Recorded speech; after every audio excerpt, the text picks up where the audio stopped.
Christopher Nolan is simply put one of the greatest filmmakers working in the business today. I mean, he's the guy that managed to save Batman from the obscurity he'd fallen into, whilst completely reinvigorating the summer blockbuster without having to rely on remakes or sequels. Alright, in the comments, I know, The Dark Knight notwithstanding. Alright, cool.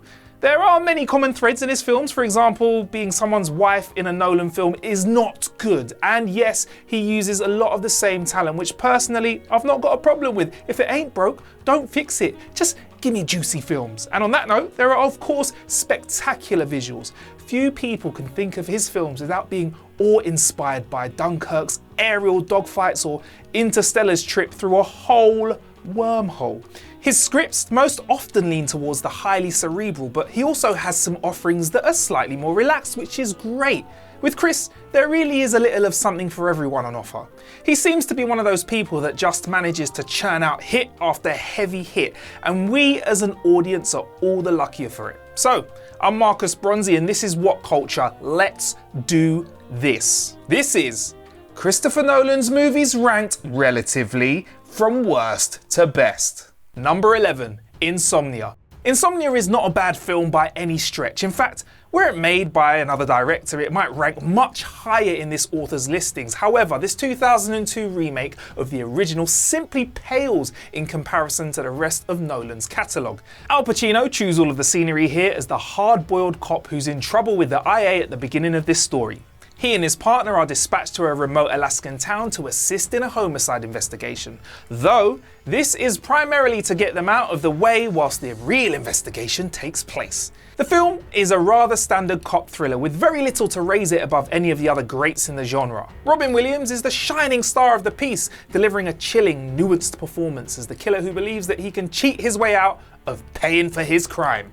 The film's fine, don't get me wrong, but in Nolan's rankings, well, he can do better. And, as you'll see, he does. Number 10, Following. Following is something of a success story, not just for Christopher Nolan, but for up-and-coming filmmakers everywhere. The movie was shot over the course of a few months with a cast who were in full-time employment. Nolan allocated a chunk of his own salary to cover most of the costs. Scenes were rehearsed intensely, and that was so that they could nail them in one or two shots because they were used in expensive 16mm black and white film. Starring Jeremy Theobald, who would appear in both Batman Begins and Tenet, the story focuses on a man who enjoys following people through London and in doing so gets drawn into the world of organised crime. Whilst it's very different from the Nolan films that the audience would come to expect in the future, it stands out as a strong debut from a young filmmaker.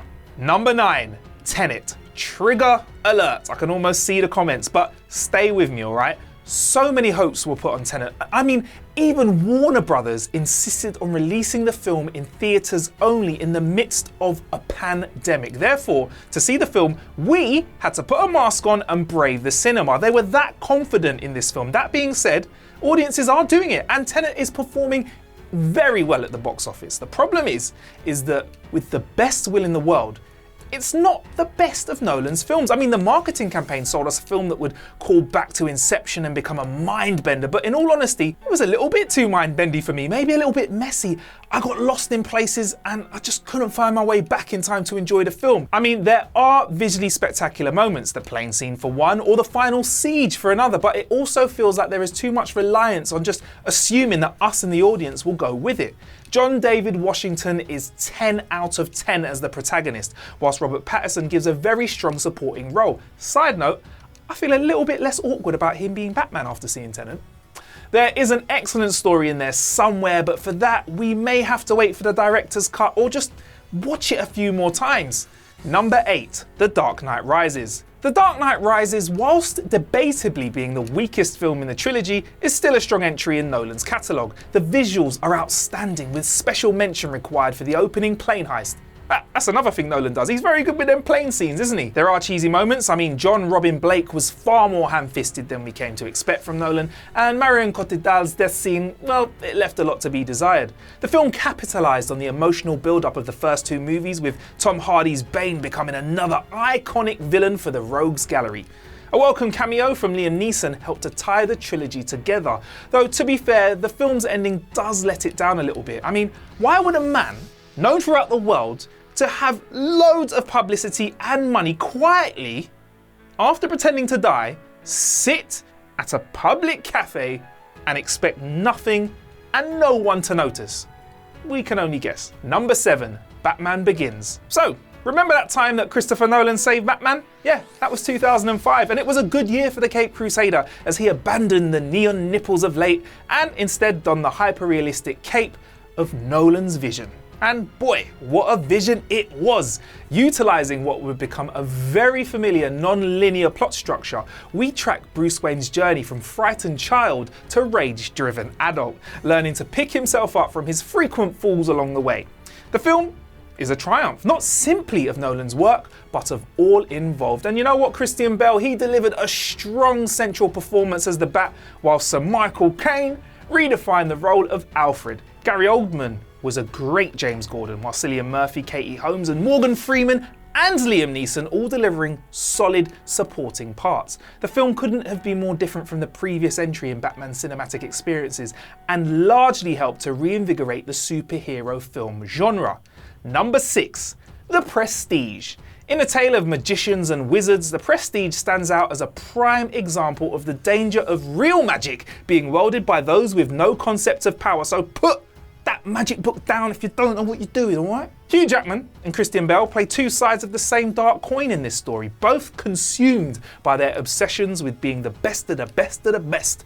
Tragedy and horrors are abound, with death and destruction overtaking both their lives. David Bowie stands out as the true wizard of this piece, Tesla, and the visuals and tension of the piece continue to build until finally the terrifying, yeah, it's super terrifying and quite sick twist sees out the film. Everyone is on top form in this joint, plus Scarlett Johansson and Andy Serkis are excellent form in supporting roles. Class. Number 5, Dunkirk. Some say this is the greatest film that Christopher Nolan has made. What do I think? Well, it's visually strong and it's a great telling of the events of May-June 1940, but it's not number 1 on this list, so I'll leave you with that. Anyway, visually, this film deserves all of the awards that can be thrown at it. It's stunning with its IMAX and standard shots mixing together smoothly. Tom Hardy's Farrier gets many of the more beautiful passages, whilst much of the action on the beach is stark and frightening. Kenneth Branagh gets some of the best reaction moments, while Finn Whitehead delivers a strong, shell-shocked performance. And Hans Zimmer, this is probably one of my favourite parts of the film. I like to geek out on audio sometimes. I mean, the use of this special audio effect called the Shepherd tone, it made for astronomical levels of tension. Number 4, Interstellar. Interstellar is Christopher Nolan's most beautiful film by a clear country mile, IMO. Alright? The vastness of space is captured so perfectly here that none of the other films can defeat it on these terms. I mean, the music as well, for which some was a little bit overbearing. I mean, for me it was cool, but one reviewer described it as Hans Zimmer falling asleep on his organ. It complements the enormity of the project that these explorers are taking part on in this film. Nolan manages to capture not just the intensity of the mission, but the smaller moments as well, heightened by a phenomenal theme. Matthew McConaughey delivers a slam dunk performance as Cooper, travelling billions of miles through space and time just to get back to his daughter. My criticisms of this film are light. It's one of Nolan's most potent and emotional stories told against the canvas of the stars. Number 3, Inception.